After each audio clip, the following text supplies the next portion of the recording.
Good morning, students. Open your book and move to page number 238. Student, in previous lecture, we have finished chapter 13. So, today we are going to start chapter 14, Statics. Before solving the exercise, we are going to discuss some important remember points. Meaning of statics. It is the study of the collection, analysis, presentation and organization of data. Means इसका क्या है कि किसी भी data का आप presentation करेंगे या उसका एनालिसिस करेंगे तो वो किस में करेंगे, स्टैटिक्स में। ओके, अब इसमें एक आपने पॉइंट देखा होगा, इसमें एक वर्ड आया है डाटा। तो डाटा क्या है, जैसे मार्कशीट आपने देखी है ना, या गुड्स प्राइस लिस्ट, ये सब किस में आते हैं, डाटा में आते हैं। क्लियर। अब प्रेजेंटेशन ऑफ डाटा आप किस तरीके से कर सकते हैं। We can present data by various way, जैसे लैग टेबल है ना, bar graph, histogram, frequency, polygon and pie chart, इतने तरीके से कर सकते हैं। अब आपका इसमें नेक्स्ट पॉइंट है bar graph. A bar graph is a pictorical representation of data in which usually bars of uniform width are drawn with equal spacing between them on one axis, depicting the variable. The value of the variable are shown on the other axis and the height of bars depend on the value of variable. इसमें जो भी मतलब है आपका width होगा वो equal होगा, है ना, स्पेस इक्वल होगा, और इसमें हाइट्स ऑफ बार क्या होगा, वो डिपेंड करेगा वैल्यू ऑफ वेरिएबल पे, है ना। तो इसको हम और अच्छे से एग्जांपल के थ्रू बाद में देखेंगे, समझेंगे इसको, है ना।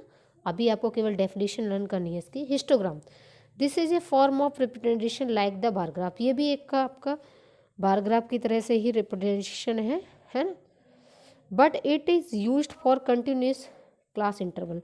लेकिन इसमें जो क्लास इंटरवल होंगे वो क्या होंगे, ये किसके लिए, कंटिन्यूस क्लास इंटरवल के लिए ये यूज़ किया जाता है। Clear. My next point, frequency polygon. There is yet another visual way of representing quantitative data and its frequency. There is a polygon. Frequency polygon can also be drawn independently without drawing histogram. We require the midpoint of the class interval used in the data.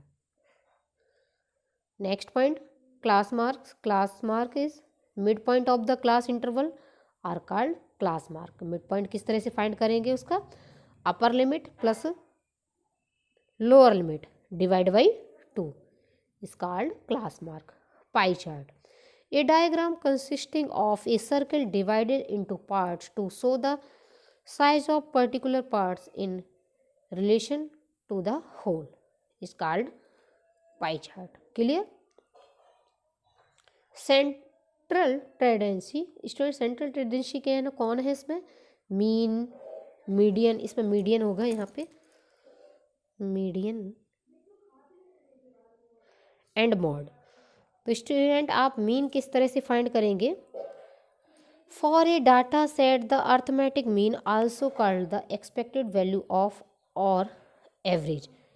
देखो जो arithmetic mean है उसको आप average भी बोल सकते हैं। Is the central value of the discrete set of numbers, इसका जो सेंट्रल वैल्यू होता है ना, तो इसको आप किस तरह से फाइंड करेंगे, सभी जो ऑब्जर्वेशन होंगे उनका आप ऐड कर देंगे और नंबर ऑफ ऑब्जर्वेशन से डिवाइड कर देंगे। इसमें बताया है आपको, इसमें बताया the sum of the values divided by the number of values, it represent by X bar. ये एक्स बार है, इसको आप मीन या एवरेज कुछ भी बोल सकते हैं, मीन और एवरेज दोनों का मतलब एक ही है। इसको रिप्रेजेंट करते हैं एक्स बार से। Sum of observation divide by number of observation के लिए। व्हेन डाटा इज गिवन, जब आपको डाटा गिवन होगा, जब डाटा गिवन होगा फ्रिक्वेंसी डाटा, तो उसमें आप किस तरह से मीन फाइंड करेंगे, सिग्मा एफ आई एक्स आई। देखो यहाँ पे फ्रिक्वेंसी एफ को रिप्रेजेंट होगा, सिग्मा जो ये साइन है वो रिप्रेजेंट करता है सभी का ऐड, जितने भी आपको नंबर ऑफ डाटा या नंबर ऑफ ऑब्जर्वेशन गिवन है उन सभी का ऐड। जैसे मैंने 5 दे दिए हैं आपको नंबर ऑफ फ्रिक्वेंसी, उन सभी 5 का ऐड क्या कहलाएगा, सिग्मा। इसको सिग्मा बोलते हैं आप, इसका मतलब होता है ऐड करना सबका, ठीक है। Median, value of the median middle observation is called median. जो भी मिडिल ऑब्जर्वेशन होता है उसको आप क्या बोलते हैं, मीडियन। क्लियर। अब मिडिल ऑब्जर्वेशन को आप मीडियन फाइंड करने के लिए क्या तरीका है आपको, किस तरह से आप इसकी वैल्यू फाइंड करेंगे। सबसे पहले तो जो भी डाटा गिवन है उसको आपको इंक्रीजिंग ऑर्डर में सेट करना होगा।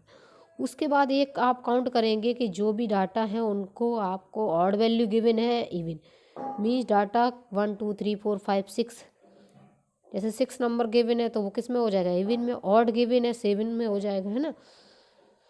तो एन अगर आपका ऑड है तो एन मीन्स होता है नंबर ऑफ टर्म्स। तो उस कंडीशन में मीडियन किस तरह से फाइंड करेंगे, n+1/2, जो भी टर्म होगा वो आपका मीडियन हो जाएगा। अब n अगर इवन होगा उस कंडीशन में मीडियन किस तरह से फाइंड करेंगे, n/2 term plus n/2 + 1 term divide by 2, ये आ जाएगा। n इक्वल टू जब इवन होंगे means number of terms even होंगे तो मीडियन इस तरह से फाइंड करेंगे। Clear. Come to the next, mode. Most occurring observation is called mode, means जो नंबर सबसे ज़्यादा टाइम्स आएगा वो आपका मॉड नंबर हो जाएगा। क्लियर, या वो आपका मॉड वैल्यू हो जाएगा ऑब्जर्वेशन, है ना। Now we are going to start exercise 14.1. My first question, give 5 example of data that you can collect from your day to day life. Means आपको कोई ऐसे 5 एग्जाम्पल डाटा के देने हैं जिसको आप अपनी डे टू डे लाइफ में क्या करते हो, कलेक्ट करते हो। 5 example of data that collect from day to day life. First, weight of student of our class, जैसे आपका क्लास के स्टूडेंट का वेट है वो भी एक डाटा ही है। जैसे मैंने नेम राइट कर दिया, आहद, अली, दिलशाद और बच्चों के नाम राइट कर दिए स्टूडेंट के और उनके वेट सामने राइट करते गए, तो वो एक डाटा हो गया, है ना, वेट का। Number of trees in your school, आपने देखा होगा आपके जो स्कूल बोर्ड नोटिस बोर्ड पर है नंबर ऑफ ट्रीज राइट होते हैं। जैसे इसमें इतने ट्री इस टाइप के हैं, ये इतने ट्री है ना, नंबर ऑफ ट्रीज वो नोटिस बोर्ड पे राइट होते हैं। Cricket score board, cricket score board भी आपने देखा होगा, है ना।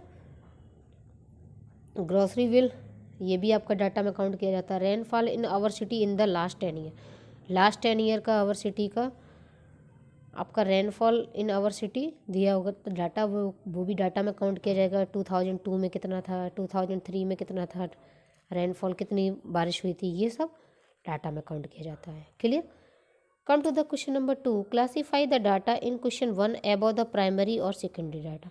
Student, you know that primary data, secondary data, the information which is collected by the investigator, जो इन्वेस्टिगेटर मीन्स आपके द्वारा जो डाटा कलेक्ट किया जाएगा, जो भी इंफॉर्मेशन कलेक्ट की जाएगी वो होगा प्राइमरी डाटा। क्लियर।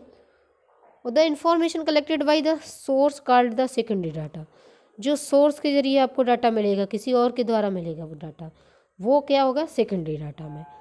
तो यहाँ पे 1 और 5, जो 1 और 5 है वो किस में जाएगा, मीन्स एग्जाम्पल 1 मीन्स आप ऐसा कर सकते हैं, अभी सभी क्लास के स्टूडेंट हैं उनके नेम राइट कर लो, है ना, और उनका वेट उनसे पूछते जाओ आपका वेट कितना है, या आप वेटिंग मशीन से उनका वेट फाइंड करके उनका एक डाटा तैयार कर सकते हैं। तो वो हो जाएगा, आपने खुद तैयार किया है ना, तो वो हो जाएगा प्राइमरी डाटा, है ना। और सेकेंडरी डाटा क्या होगा, जो आपको किसी दूसरे से मिले। जैसे आपके नोटिस बोर्ड पर number of trees in your school right होंगे, तो वो आपने राइट नहीं किया है, वो आपको स्कूल से मिला है ना।